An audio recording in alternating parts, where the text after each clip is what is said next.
Welcome and thank you for joining. My name is Trixie Thibodeau, Health Educator for the Community Health at Atlantic Health System. Today's webinar, Beyond Condoms, HIV and STI Prevention, and being presented by Catherine Trosello. Before we begin, I have a few announcements. This webinar is being recorded. If you have any questions, please use the Q&A for questions or the chat for comments. We will try to get through all the questions at the end of the presentation. Now I'm going to turn it over to our presenter. Thank you so much today for dedicating your time.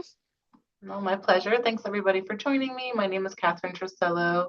Let me start sharing my slides with you all.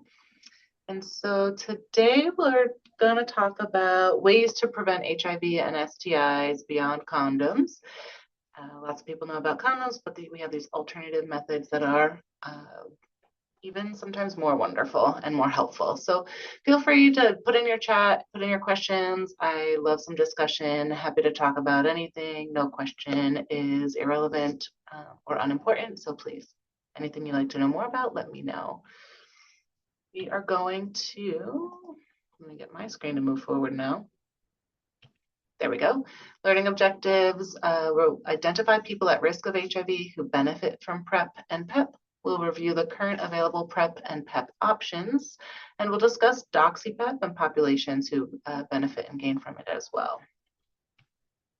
So just a little bit of background information around HIV. First off, where we stand with HIV in the US at this time. And I do have to put out the caveat that this is as of, 2022, the most recent data is still being calculated, but at this time, I cannot say that these numbers will continue going down given cuts in funding and access changes that are happening in the country at this time. But just putting that out there, this is the information we have as of right now. The goal was to end HIV by 2020. That's now going down to getting it to 3,000 cases of HIV, of new infections of HIV by 2030. In 2022, we had 31,800 new cases in the US, overall a 12% decline since 2018, between 2018 and 2022, so that's great. We're doing good work, we have more work to do. Where do we get the most HIV in the country is definitely the South. Georgia is the worst state with the HIV statistics in the country, but also Alabama and Louisiana are very hard hit and tough to get access to treatment and to good care around HIV management. The Northeast, as you can see, is not as bad, but still that's 4,400 people that we could prevent HIV for. Most at-risk populations are Black, African American, Hispanic communities. They are the most at risk of getting HIV due to racism, stigma, their own fear of going to providers, lack of access to care, discrimination, all of those social determinants of health that can really increase disparities. And also, up to 13% of people who have HIV in the US, they don't know. And right, if you don't know if you have it, then how can you try to manage it and therefore stop the spread of it?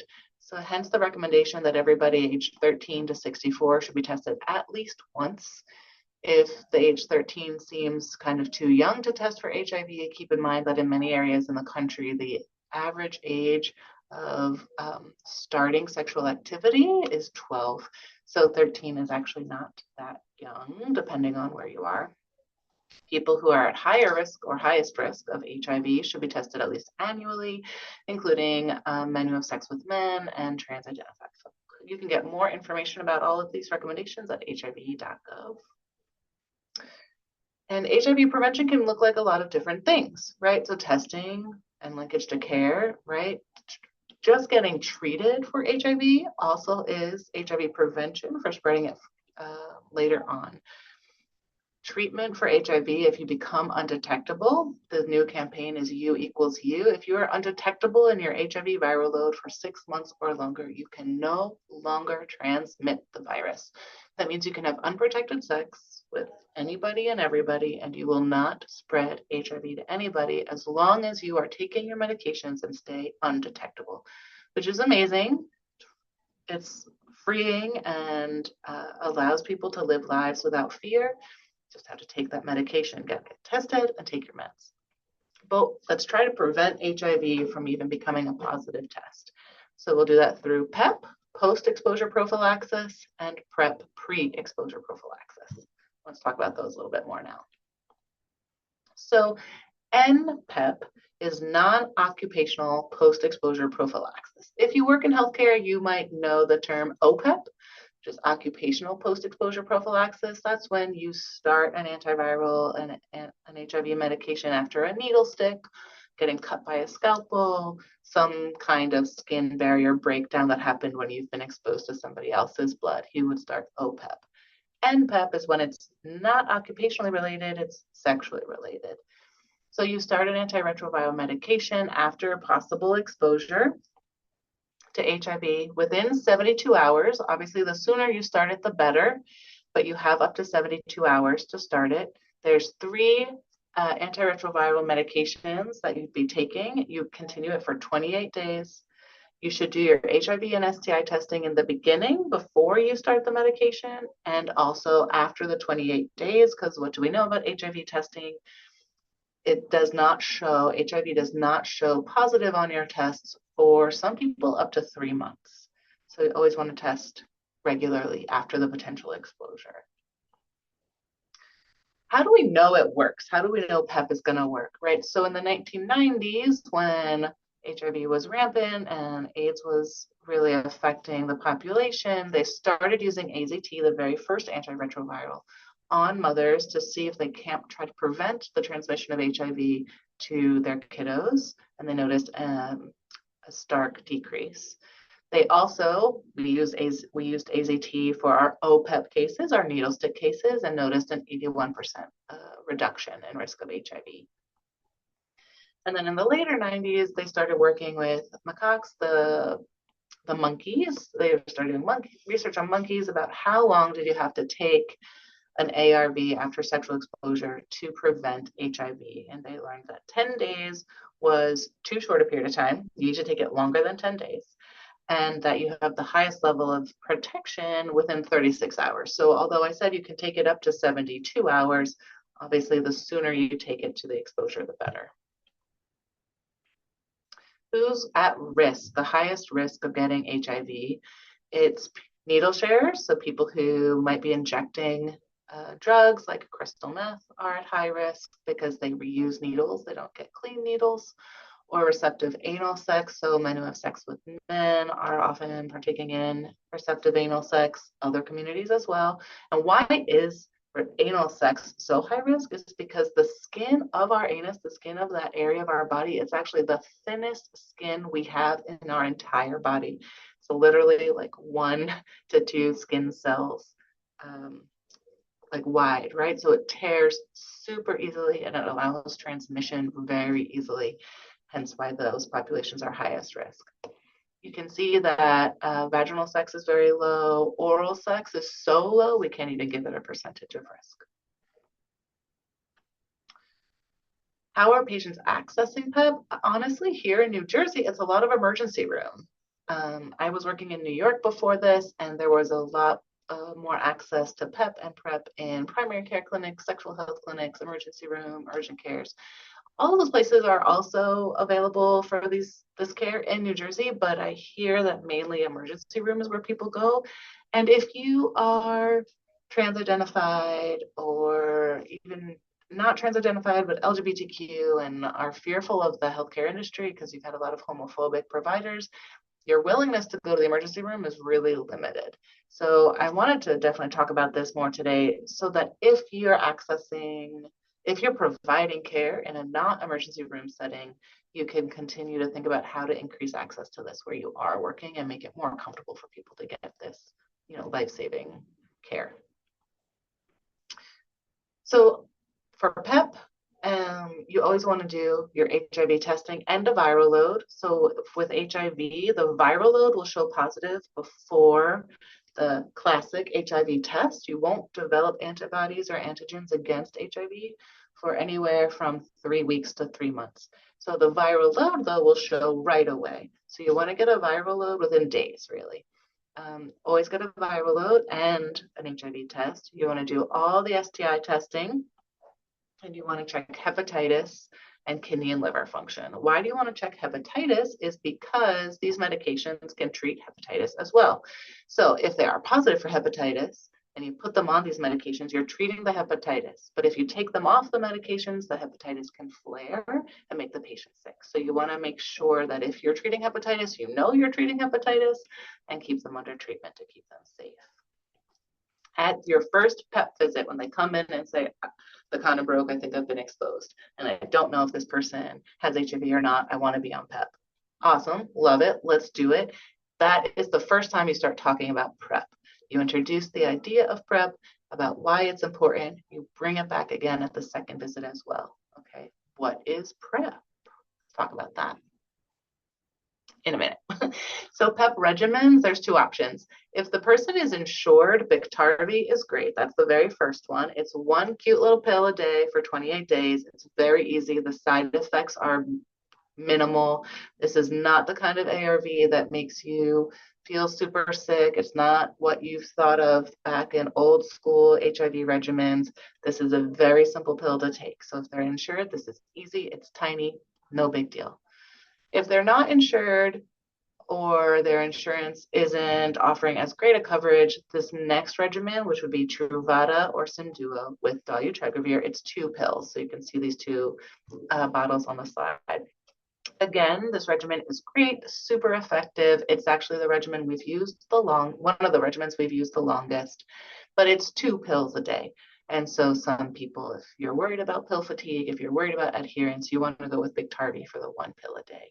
The Truvada and the Tivicay can have some side effects that patients might find uncomfortable, like stomach upset. They might feel nauseous. They might have some diarrhea. It will pass the longer they take the medication. You just have to support the patient through that time of adjustment. Okay, now coming back to PrEP. So where PEP you can think of as the plan B, if you will, of HIV, you take it after the potential exposure.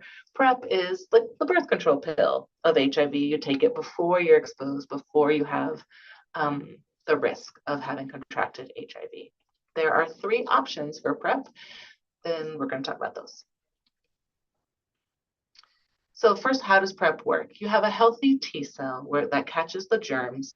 It gobbles it up, breaks it up, and then that germ goes away and it's died. But in HIV, the virus goes inside of that T cell and it replicates like crazy. It loves living in T cells and it causes that T cell to die. But what PrEP does is it actually puts like a protective force field, a barrier around that T cell, keeping it safe so that the HIV can't get in and it can't replicate, and therefore the virus dies off. If you've been exposed to it, whatever little bit you have in your body, since it can't replicate, it dies off and therefore does not cause HIV.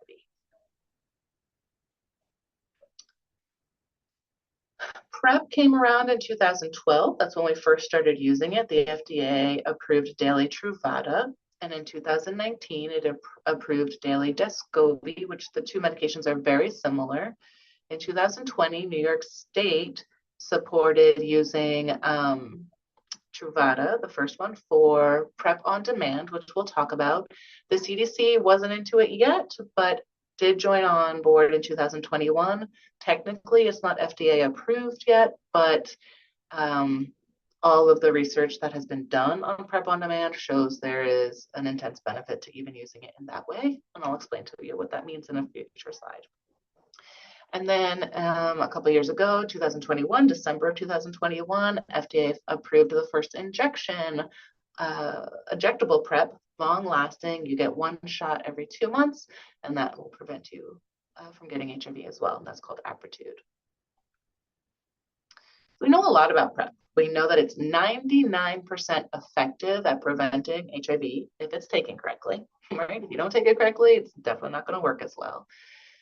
It's good for most people, and we know that it's most likely white cisgender males who are going to get it, be prescribed it, who are going to ask for it, even though there are higher risk groups that might need it.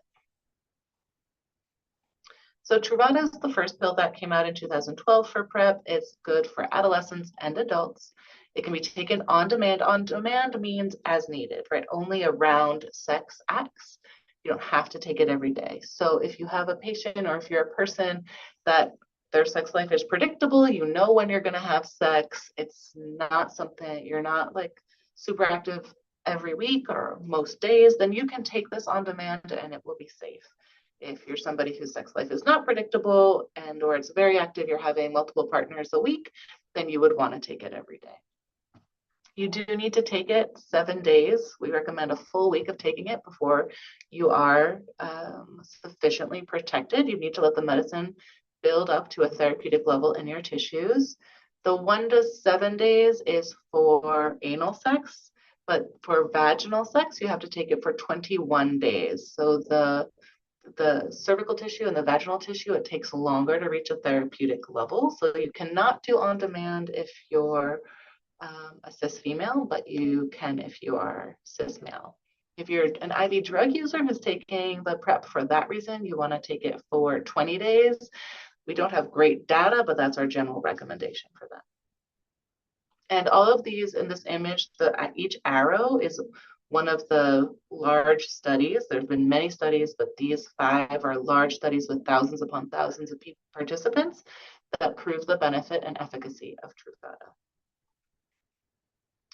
And then there's Descovy, which came out a couple of years later. Descovy, some people prefer Descovy because it's a smaller pill and it's newer, and so they want something new.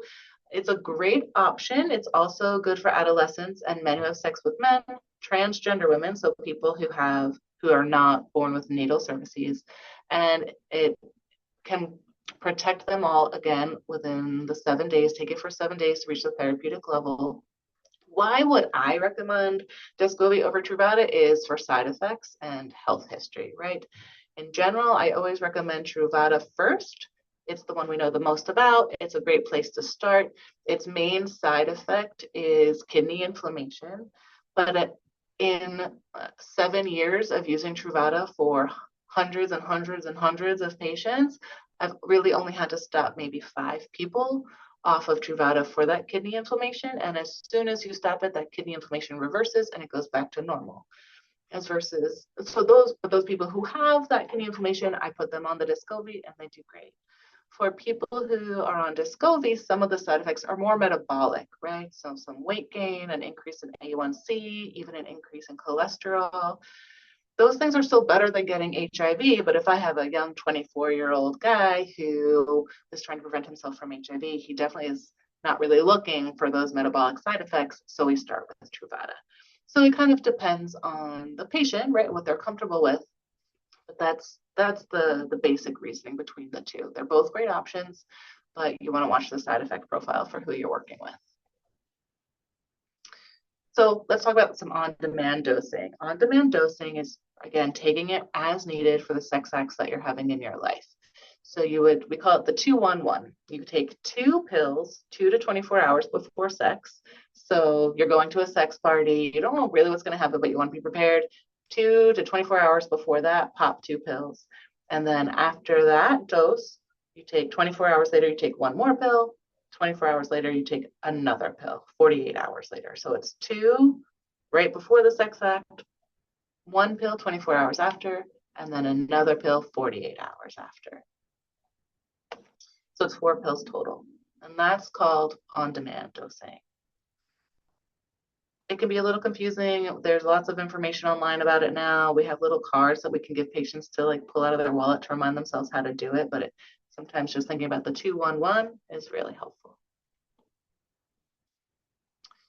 And then there's Apretude, which is the newest form of PrEP. It's our injection, and it's not an easy medication to get through and to maybe even give a patient, but for the people who need it, it's a game changer. So if you have somebody who's, let's say, is an IV drug user, who potentially another patient who might be having sex with lots of partners, but they're really bad at taking their pills every day, then this is going to be a game changer for them. It just increases access to people who are unable to come to the pharmacy every month or take the pill every day.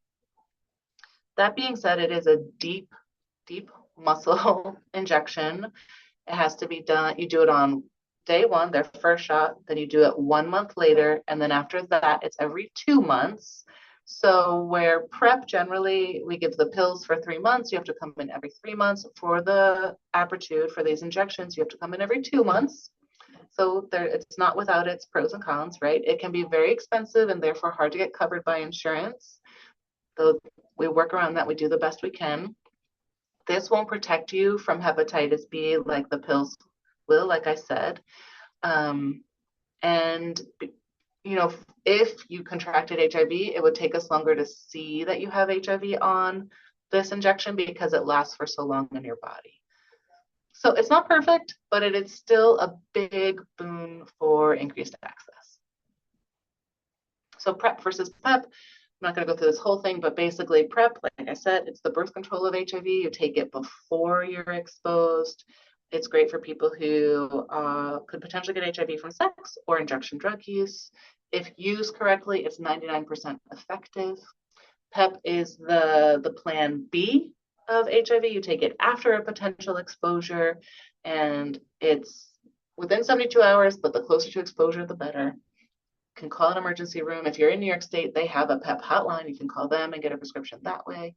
You can get it through sex, a needle exposure, any kind of after any potential exposure, you can be on PEP, and it can help you prevent HIV. But what about STIs, right? So in all of these appointments for PEP and PrEP, you're going to do HIV testing, sure. You're going to look at kidney and liver function, sure, and then STIs. You always want to do testing for syphilis, gonorrhea, chlamydia, hepatitis C. And here's where I want to make the point that if you use it, you should test it. So lots of people think, oh, I just need to do my blood and my urine, which is definitely a big part of the battle. But if you're performing or receiving oral sex, or if you're performing anal sex, those are other places where you can get STIs, and those should be tested as well. And you can do a swab of the throat, you can do a swab of the bum to check for those things. You can do those swabs yourself if you don't feel comfortable with your provider doing them. It's not a problem. You can just go into the bathroom, do a little swab, hand in your, put it in the tube, hand in your sample. But if you're using it for any kind of sexual fun, then it should get tested. And this is for cis males, trans folk, cis females, genderqueer, anybody and everybody. If you're having any kind of sex, let's make sure it's safe. STIs in New Jersey in 2023. Let's talk more about how to prevent STIs, right? So there were 36,000 cases of chlamydia, 10,400 cases of gonorrhea, 3,231 cases of syphilis. I think syphilis and cockroaches are going to outlive us all, but we can still do our best to try to prevent them. So let me introduce DoxyPEP. DoxyPEP is using doxycycline as a post-exposure prophylaxis for all other STIs besides HIV, right? PrEP and PEP only prevent HIV. They don't prevent anything else. DoxyPEP prevents everything else. So you can take it if you're a man who has sex with man or a transgender woman with multiple partners. We can use this for cis females if we think the risk is really worth it, but the studies have really only been done on people who do not have cervices yet, because we just can't really verify just yet the therapeutic level of protection in that tissue, since it does take longer to reach in that particular tissue. If you have frequent STI exposures for some reason, and or you're in an open or non-monogamous relationship, this is also a great option for you. So wrong way. You take, let's say you have your sex, you take 2 pills, ideally within 24 hours, but again, you can take it up to 72 hours after the sex act to prevent the gonorrhea, chlamydia, and syphilis. DoxyPEP can be used along with PrEP. You can take both forms of protection, which is great. It's not 100% effective, but it does lower your risk by about 60%, which is still amazing, especially if you get multiple STIs a year. And again, it does not protect against HIV. It also does not protect against monkeypox. Don't know if you've seen a lot of monkeypox where you are or in your life, but every summer there's a boom. So just something to be aware of. If you haven't gotten vaccinated, get vaccinated. Any other viral infections, it's not going to prevent, like herpes. And if you are taking DoxyPEP, but you still get symptoms, get tested and treated right away. And if you're on PrEP and DoxyPEP, you should be doing your STI testing I think, at least every 3 months. Some people can do 6 months if they're doing PrEP on demand and don't really use it that much. But if you're using it regularly, at least every 3 months. And if it makes you feel better, every month is totally fine. These are my references, which you'll be able to get handed out to you via email. And thank you. Real quick before we start questions, though, actually, I don't know if you all know this, but Atlantic Health has a sexual health center that does a lot of PrEP and PEP work. And so who's here to introduce themselves about that clinic? I'm going to stop sharing for a second so that they can say hi. So, hi everyone, my name is Abel Saldana. I am the lead prevention counselor at the Sexual Health Center of Morristown Medical Center. Can you just tell us a little bit about what the Sexual Health Center offers? Because I don't think people know about it much. Sure. So we quickly, I'll just tell everybody where we're at. We are at the Morristown Town Hall at 200 South Street, Suite 342, third floor. But we are, we are the Sexual Health Center, and we provide confidential and individualized services to prevent sexually transmitted infections, early diagnosis and intervention, and help to connect individuals to treatment.